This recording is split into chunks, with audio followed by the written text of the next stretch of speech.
those around? Maybe I'll just grab some for this table. Free bookmarks for everyone.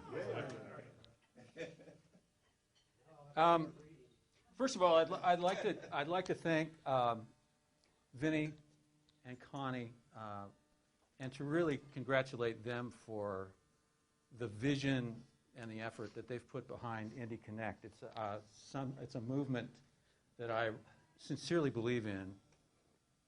Networking is the heart and soul of the music business. Absolutely. We succeed because we succeed together. And we succeed because of the people that we know and the people that trust us and the people that like us. And that's a lot of what I write about. And right now, I'm writing a new book. And if I were to ask for something today, it would be that there were more hours in the day and I had more energy, because 2 weeks ago today, Alfred Publishing sent me a little email. It was only 3 words. They said, "Got a book?" And I said, "I'm 80% of the way through the first draft and it's going great."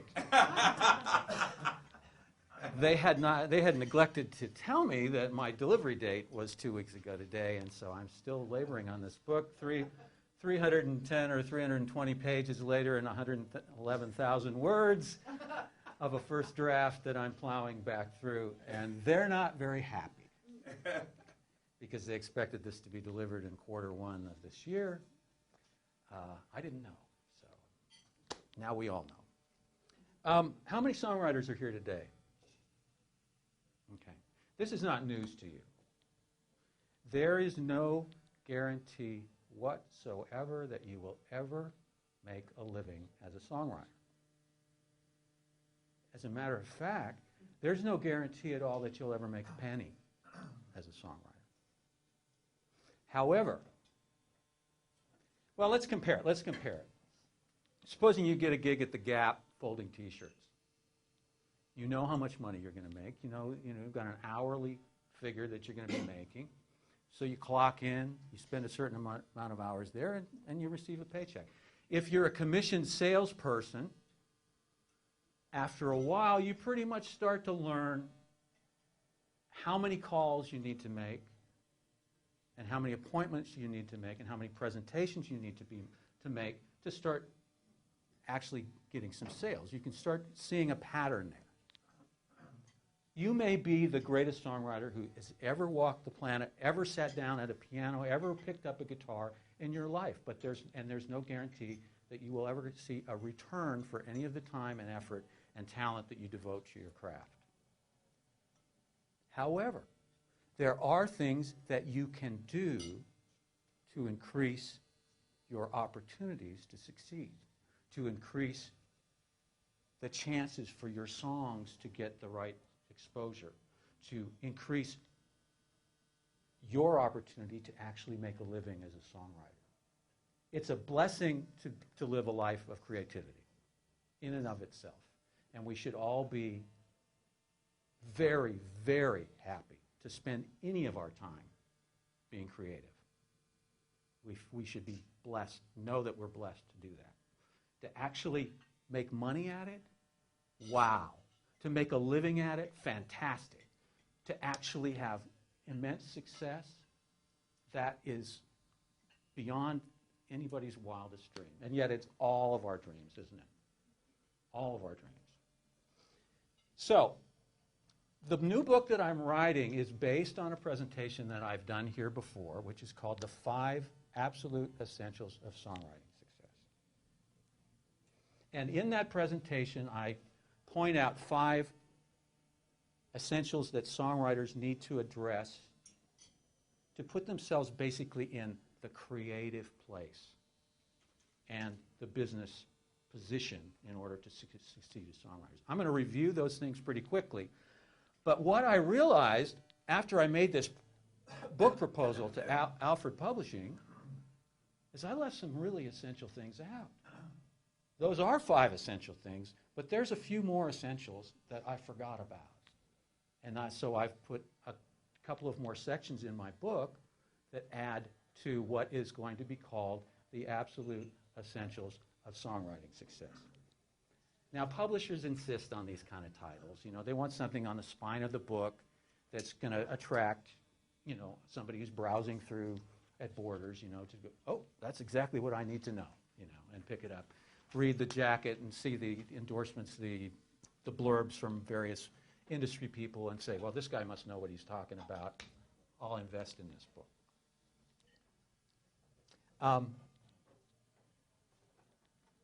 So let's review those first five essentials.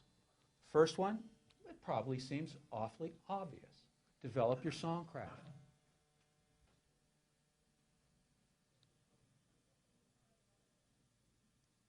Do I believe in developing songcraft? I sure do. That's why I wrote this book.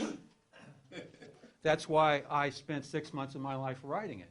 That's why I invested $10,000 of my money publishing it. That's why 3,000 copies are sitting in storage right now, and I'm paying $100 a month so that they have a place to live. That's how much I believe in songcraft. Fortunately, 1,000 copies are now being distributed to Borders, Barnes & Noble, Guitar Center stores through Alfred Publishing because they picked up exclusive distribution on this book. So in a year, to be able to make that kind of progress, I'm pretty proud of it. If you don't have this book, if you don't own it, if you haven't read it, I recommend that you do. I will be happy to sell you a copy today for $15. I will accept your credit card, I will accept your check, I will accept your cash, I will accept, I don't know, a chicken, a goat, whatever you got. I will not accept your CD, however, in exchange, unless you're 20 years old or less and have a promising career. I don't want to offend anybody, but that's just the reality. This is what Robin Frederick says, who's a top songwriting coach. She's actually the head of A&R for Taxi. Songcraft tools exist because over hundreds of years, songwriters have found that they help listeners to understand, experience, and remember the emotional message at the heart of our songs. The emotional message. Songs are about emotion. They hit people emotionally. I believe songwriting is a craft, not an art. Songwriters lift songwriting to an art. When you think of people like Stephen Sondheim, Paul Simon, Peter Gabriel, I mean, there's a long list of writers, Bob Dylan, who have lifted songwriting to an art. But in and of itself, songwriting is a craft. And this is what I've written in my new book about that. In and of itself, writing a structurally sound pop song with enough integrity to compete in the marketplace is something most anyone can learn how to do. Well, at least anyone who possesses the following 4 basic qualities: a modicum of talent, a powerful impulse to write, the stick-to-itiveness to conceive, construct, and rework song after song, day after day, and last, but certainly not least, thick enough skin to survive the inevitable roadblocks, poisoned darts, and disparaging responses that lurk along the jungle path ahead. Anyone can learn how to do it. You just have to have those 4 qualities. The second essential that I preached on before is to get instructive feedback, coaching. I want to ask you guys, why is it that songwriters are so reluctant to accept feedback and coaching? Of all of the various areas of the arts, songwriters are the most precious about their work. They seem to think that everything that they write has been beamed down by some personal muse and cannot be screwed around with. Most songwriters are like that. But if you were a ballet dancer or a painter or a sculptor, you wouldn't think twice about paying for instruction, about sitting at the feet of a master in that area. But songwriters think, hey, can't mess with that. You know? And certainly if I have to pay for it, I'm not gonna. That's why Mike Lawson, who signed me to write this book, told me, don't get your hopes up. Said, a guy who writes a book about Pro Tools, how to run Pro Tools, how to place microphones, somebody who doesn't have any knowledge of the language, has never written a book in his life, can sell 100,000 copies. But a songwriter who's been writing for 40 years and has a mastery of the English language writes a beautifully written book, and if it sells 30,000, that's a massive success because songwriters just don't want to look for help. And yet those are the same songwriters that bitch and moan about the business and that they can't get their songs cut, they can't get their songs on the radio. Songwriting is a craft. So avail yourself of constructive feedback. I have a wonderful website that's basically for that purpose. You can find it at makingstuffup.net. It's on my bookmark that I handed out. Or you can find it at randbishop.com. And there I offer personal coaching to songwriters as they're crafting their works in progress. I encourage you not to demo songs unless they're finished. And the only way you're going to know if they're finished is if you get feedback and coaching on them. I still have people that I go to and play my songs for and watch their body language and see whether it's working or not. The third part of this, oh, by the way, if you're looking for any kind of evidence that songwriting coaching works, Diane Warren is the most successful pop songwriter in the history of pop music. She paid for over 150 song evaluations when she was developing her craft. She believes in coaching. If she believes in coaching, it ain't too precious for you or any of your friends. The tradition is, in learning a craft, is to sit at the foot of a master and observe what works, what components go into to a good constructed piece, and then use your own intuition to use those tools to make solid work. The third basic essential is rewrite, rewrite, rewrite. My friend Tom Snow, one of the most successful songwriters of the last 40 years. Tom wrote He's So Shy for the Pointer Sisters. He wrote Let's Hear It for the Girl for Denise Williams. He wrote All I Need to Know, the wonderful duet that Linda Ronstadt and Aaron Neville did. He's a phenomenal writer. This is what he said. I was interviewing him on the phone a couple weeks ago. The most important thing for any songwriter is to just really learn your craft and never fall in love with your material. Because the most important part of writing is rewriting. So remember that learning your craft, accepting and applying feedback, professional constructive feedback, and rewriting are all about one thing: making your songs as competitive as they can possibly be. Because look what you're up against. Your songs are competing with songs that are written by brand name, writers. People who have written hit after hit after hit. People who have relationships with record company presidents, with artists, with producers. Your songs have to stand out in that crowd. So if you accept those first three things, you're going to have a lot better opportunity to make that first penny that we talked about before. The fourth is incredibly important, and you are all demonstrating this today. Develop relationships, community.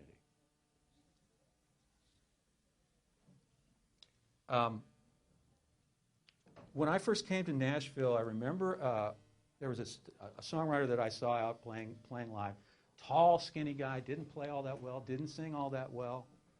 all of a sudden, this guy started getting cut after cut, having hit after hit on the radio. His name is Mark D. Sanders. The last big hit that he wrote was So You Think You Can Dance. I mean, not So You Can Think, I Hope You Can Dance. And the journalist asked Mark at that point, what are you doing differently? You know, are you writing better songs, or you found some trick or something? And he said, no. He said, I'm writing the same stuff. My friends are now in a position to say yes.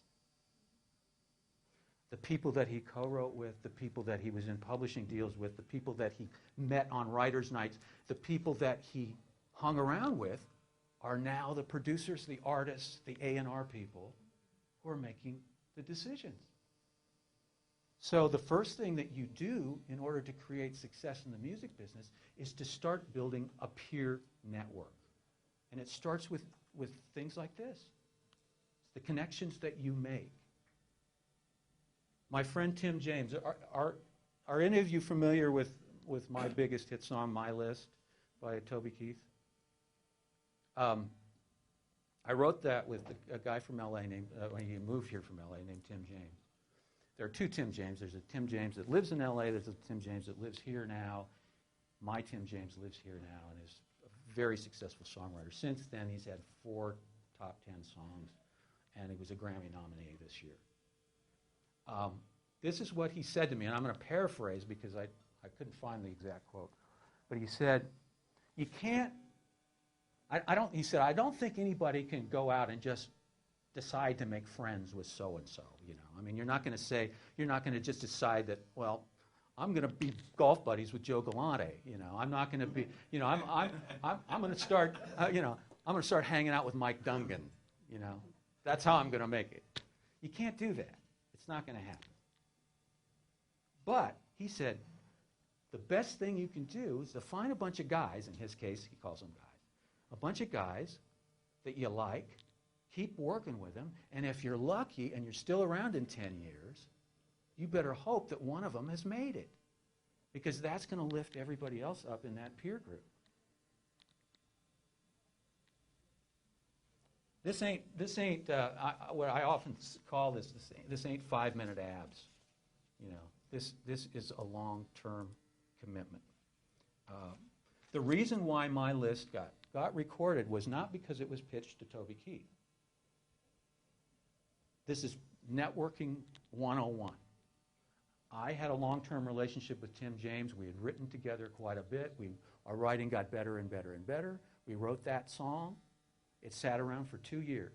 Tim was slugging it out in the music business, knocking on doors, meeting with A&R people, pitching his stuff to everybody he could. Toby Keith signed him to a publishing deal. That song was available. It was in his catalog. Toby was the co-publisher of the song with me. He had everything to gain from recording it. It's not because it's a great song. I hope it is a great song. There are a lot of great songs that don't have. So the network was, I made friends with Tim James. I helped him lift his game up as a songwriter. He was inexperienced at the time. He slugged it out on the road, got a publishing deal with Toby Keith. Toby Keith was the co-publisher of the song.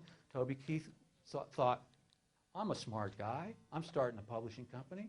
I'm going to record this song and make it into a big old hit. And he did. So I benefited by virtue of that friendship and that network. You never know which one of your co-writers is going to be the one who's going to get the deal with whoever, and you end up getting a co-write on a song that becomes a huge hit. When Liz Rose first started writing with Taylor Swift, she was 14 years old. Liz wasn't 14. Taylor was 14. Liz's publisher, Jody Williams, said, I think you're spending too much time with this girl. Liz was writing with her every week. 6 years later, they have, I think, 6 crossover #1s, pop and country. They're Grammy winners because Liz spent 2 years writing every week with a kid that she saw a future in. That's part of your network. When you go out to a club, when you see a showcase and you see an artist that shows promise, go up and introduce yourself. Say something positive to them about their show and offer to co-write. Liz was really lucky. Taylor went right up to her and said, "Would you write with me?" That's a stroke of incredible fortune. But there are a lot of writers whose Taylor stopped writing with at that point because they told her, they sat her down, as Liz said, and said, "Do you just sit there and be quiet, little girl? We're going to write you a hit song." She knows what she wants. She knows she's a real artist.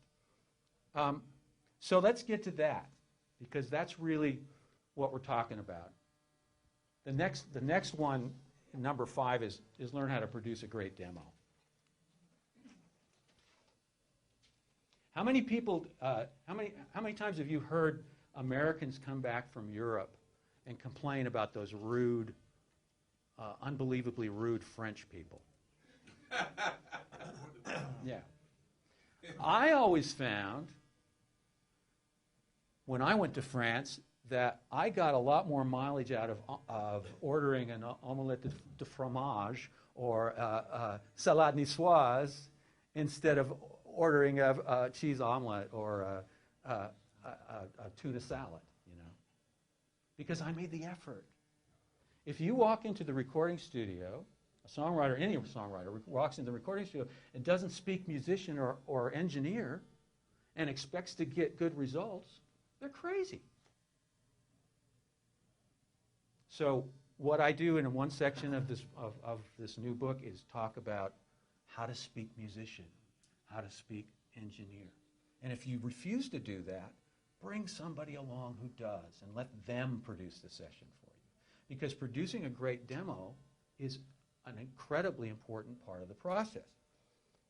Steve Dorff, who is one of the most successful songwriters ever, he's the only person who's had success on the pop charts, the country charts, film and television, in the last 30, 40 years. He said, writing a great song is only half the battle. You got to demo it just right.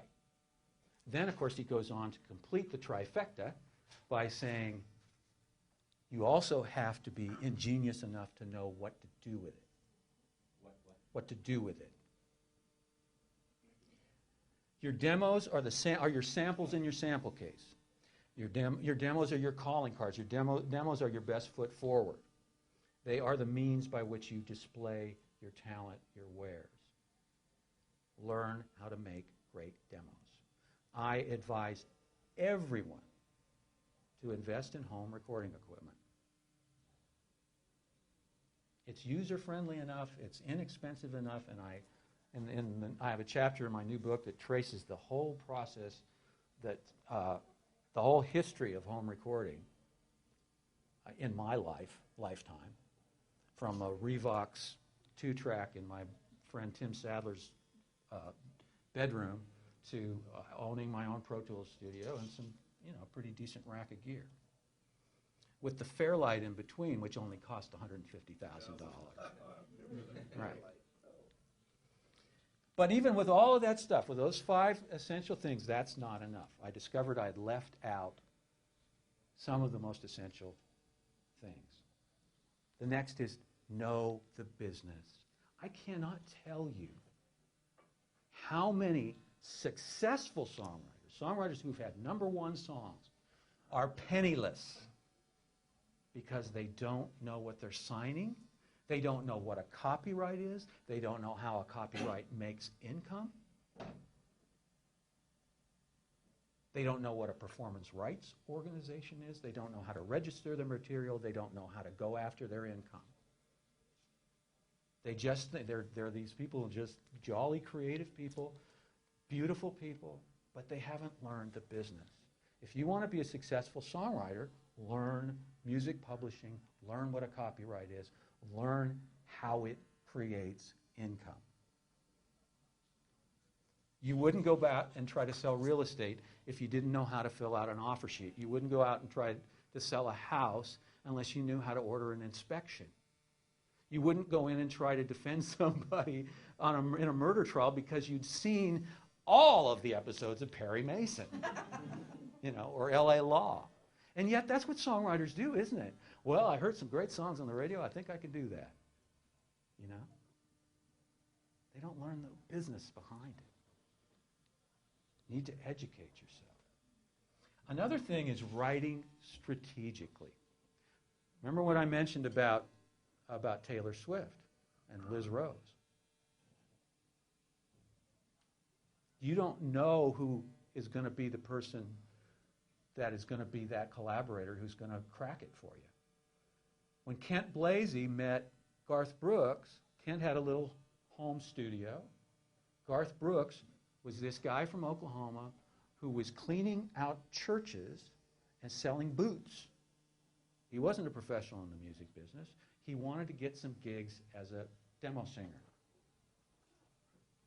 And he happened to say, I write some songs too. And Kent said, let's book some time. Kent got together with Garth. On their first writing session, they wrote a little song called If Tomorrow Never Comes. It was a song that Garth said that he had pitched to 25 other co-writers, and everybody had passed on it. And he had a verse and a chorus. And Kent saw the potential in that song, and it was Garth's first #1.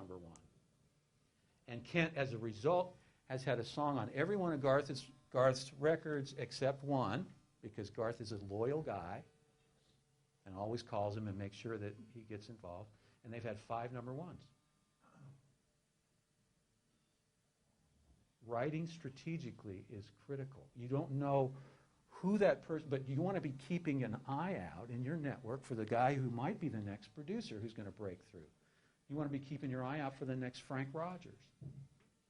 That's what Tim James did. And so Frank Rogers is one of his best friends, and that's why Tim James just got a Grammy nomination, because Frank Rogers cut a song on Trace Atkins. It was a top 10 song, and everybody loved it, and he got a Grammy nomination.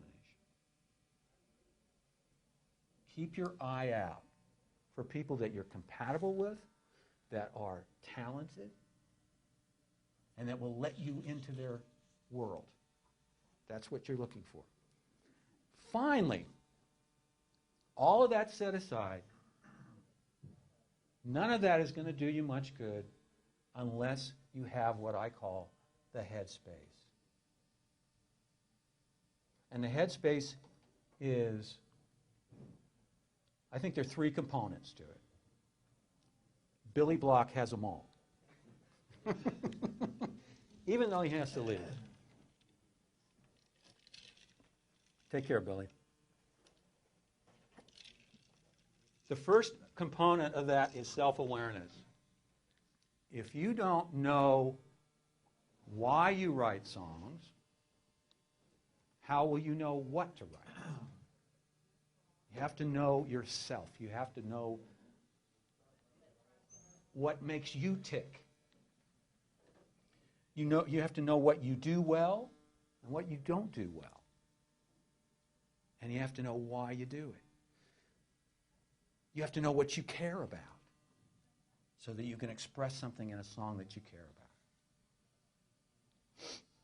A second component is a successful attitude. Just being a fun, positive, pleasant person, somebody that everybody wants to be around. How can you create a network of friends if you aren't a person that people want to be with and work with? Somebody that people trust. If you don't see every experience as a positive experience and learn from it instead of complaining about it, you can't find success. Don't succumb to the bitterness that will inevitably invade your psyche. Don't fall for it.